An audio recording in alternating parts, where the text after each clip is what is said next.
जय हिंद दोस्तों, कैसे आप सभी लोग। तो आज की इस वीडियो में बात करना चाहूँगा, बहुत बड़ा क्रूशियल जो टॉपिक है उसके बारे में बात करना चाहूँगा। क्रूशियल टॉपिक इसलिए क्योंकि इसके कारण ही हम मतलब 2 साल में टर्मिनेट रहा हूँ, और 2 साल टर्मिनेशन में मैंने बहुत सारी चीज़ें ऐसी सीखी जो काफ़ी क्रॉनिक थी मेरे लिए, काफ़ी दुखदायक थी मेरे लिए। और मैं नहीं चाहता कि लाइफ में किसी की लाइफ में ये सारा फेस आए, क्योंकि यार हम लोग तो सर्वाइव कर गए, हमने दूसरी नौकरी भी लगा ली, साथ में फैमिली की वैल्यूज़ सपोर्ट और मोरल सपोर्ट बहुत ज़्यादा दोस्तों का रहा है, तो इसलिए सर्वाइव कर गए। मेंटली पहले से काफ़ी स्ट्रॉन्ग थे। बाकी हमारे साथ में 16 लोग टर्मिनेट हुए थे, 16 में से 6-7 का ही पता है, बाकी लोग गायब हैं, कहाँ है क्या है कुछ पता ही नहीं चल रहा है उनका। सो इंसान टूट जाता है, एक लगी लगाई नौकरी जब छूटती है किसी की इंसान की तो टूट जाता है पूरी तरीके से, मतलब मेंटली पूरी तरीके से ब्रेक डाउन हो जाता है पूरा। उसका मेंटली हरासमेंट इतना ज़्यादा हो जाता है, आई कांट एक्सप्रेस जो चीज़ मैंने फील करी है। अगर आप ये चीज़ समझ रहे हो, जो अभी आप जो चीज़ समझ रहे हो वो बहुत बड़ी बात है। जैसे कि अभी कुछ लड़के हैं, लगभग 182 लड़के हैं जिनका सिलेक्शन हुआ है दिल्ली पुलिस कांस्टेबल में। अभी 124 जो 2023 की भर्ती थी, तो जिनके ऊपर एफआईआर थी, एडवर्स केस में उनको काउंट करा जा रहा है। थैंकफुली आपने मेंशन करा है, अगर आप मेंशन नहीं करते तो डेफिनेटली स्टैंडिंग ऑर्डर के अकॉर्डिंग आप टर्मिनेट हो जाते हैं, ठीक है। और टर्मिनेशन एक बहुत बड़ी कहीं ना कहीं प्रॉब्लम है, समस्या है, और इससे वापस आना कोई श्योरिटी नहीं है कि आप आ पाओ नहीं आ पाओ। और बहुत लक्की लोग ही वापस आ पाते हैं टर्मिनेशन को कैंसिल करवा के, वो भी कोर्ट में। अब मेरे को देख लो, हाई कोर्ट, सुप्रीम कोर्ट, भाई मेरी सिस्टर लॉयर है हाई कोर्ट सुप्रीम कोर्ट में, तो उन्होंने मेरा पूरा केस देख लिया तो मैं सरवाइव कर गया। अदरवाइज हाउ, मतलब मैं कर ही नहीं पाता। मैं मतलब वो चीज़ आपको बयां कर ही नहीं सकता कि मेरे साथ में और भी लड़के हैं, दिवाकर हो गया यूपी का, अभी तक कुछ भी नहीं हो रहा है। केट में तक अप्लाई नहीं कर पा रहा है। एक लड़का आगरा का है, केट में पड़ा हुआ है, दो साल से उसका कुछ हो ही नहीं पा रहा है। 2018 के लड़के हैं जो केट में पड़े हुए हैं, कितना 5-6 साल हो गए उनका, अभी तक उनका कुछ हो ही नहीं पा रहा है। तो ऐसे कई लड़के हैं जो हर साल टर्मिनेट होते हैं। गलती कहीं ना कहीं मैं अपनी मानता हूँ, हमारी मानता हूँ। हम लोगों के ऊपर केस होता है, केस हमारा ख़त्म हो जाता है, उसके बाद भी हम मेंशन नहीं करते, भाई ये तो हमारी गलती है। कहीं ना कहीं साफ साफ उसमें डिक्लेरेशन में लिखा रहता है कि अगर आप मेंशन नहीं करते हो तो हम आपको टर्मिनेट कर देंगे, साफ साफ लिखा रहता है। उसके बाद भी अगर हम मेंशन नहीं करते तो कहीं ना कहीं गलती हमारी है।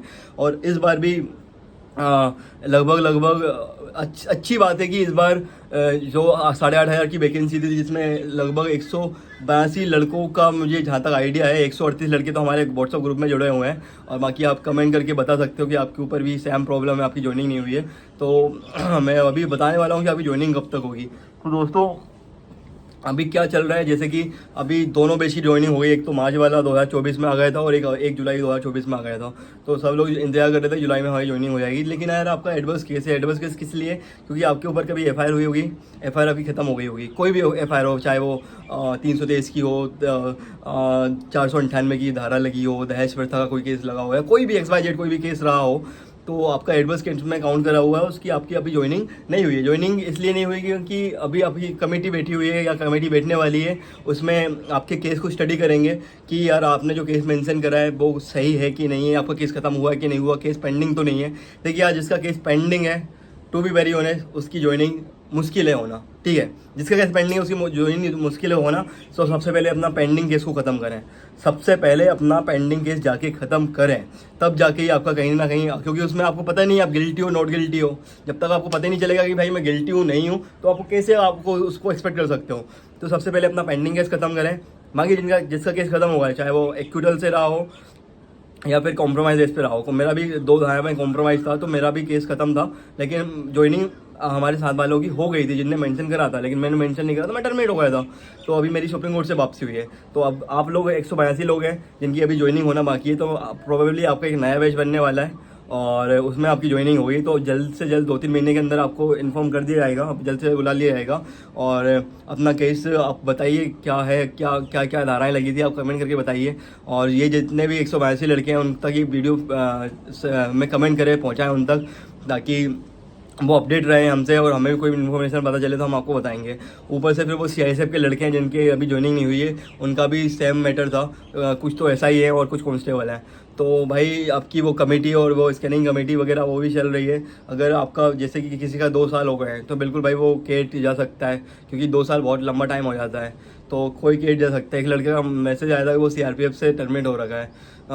तो भाई ऑब्वियसली जाओ, केट जाओ, केस करो तो टर्मिनेशन के अगेंस्ट में, तो हो सकता है आप केस जीत जाओ।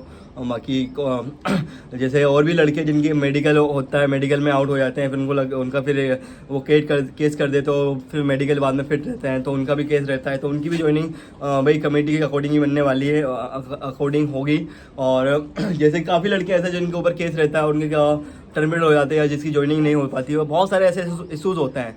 तो वो भाई मैं टू बी वेरी ऑनेस्ट, मैं अपने लॉयर का प्रचार नहीं कर रहा हूँ यहाँ पे, मैंने जो फील करा मैं बता रहा हूँ। केट के अंदर ऐसे काफ़ी वकील थे जिनने मेरा केस लेने से मना कर दिया था, है ना। तो मेरी जो सिस्टर है रिया वर्मा राजुल जैन, जिनने मेरा पूरा केस लड़ा है, केट के अंदर मेरा केस लड़ा हुआ है। केट के अंदर सबसे 4 महीने के अंदर केस खत्म कर दिया था हमारा। उसके बाद हाई कोर्ट के अंदर पहली हियरिंग पे हमारा केस खत्म हुआ था, पहली हियरिंग पे। मतलब हाई कोर्ट के अंदर लगभग कोई भी एवरेज वकील 2 साल का टाइम मांगता है, 2 साल का। पहली हियरिंग पे केस खत्म करा हुआ था, ठीक है। उसके बाद सुप्रीम कोर्ट के अंदर भी 6 से 7 महीने के अंदर केस हमारा ख़त्म हुआ है। तो हमारे लिए तो बहुत प्राउड की बात है। और मेरे वकील के लिए मैं बहुत मतलब मैं दिल से मानता हूँ कि यार ऐसा वकील शायद मेरे को नहीं लगता है कोई इतनी जल्दी केस खत्म कर दें।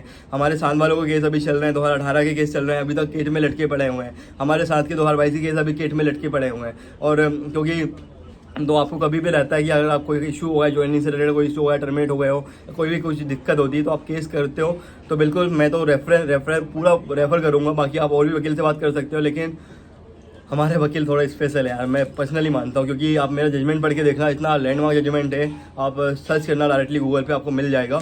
बाकी अगर आपको कोई भी क्वारी रहे तो आपके पास मेरा नंबर है, व्हाट्सअप का नंबर मैंने अपने यूट्यूब पर डाल रखा है, आप उस पर मैसेज कर सकते हो। बाकी अगर आपने कोई पहले से ग्रुप बना रखा है जो टर्मिनेशन वाला या फिर जिसमें ज्वाइनिंग नहीं हो रही, उसमें मुझे ऐड कर लो उस नंबर से, तो मैं आपके साथ में ऐड हो जाऊँगा। जो भी इंक्वायरी मुझे मिलेगी मैं आपके साथ शेयर कर दूँगा, ताकि आप मेंटली प्रेशर ना कर पाओ। क्योंकि आई नो यार, मैं समझ पा रहा हूँ आपके दिल में क्या चल रहा है इस टाइम पे।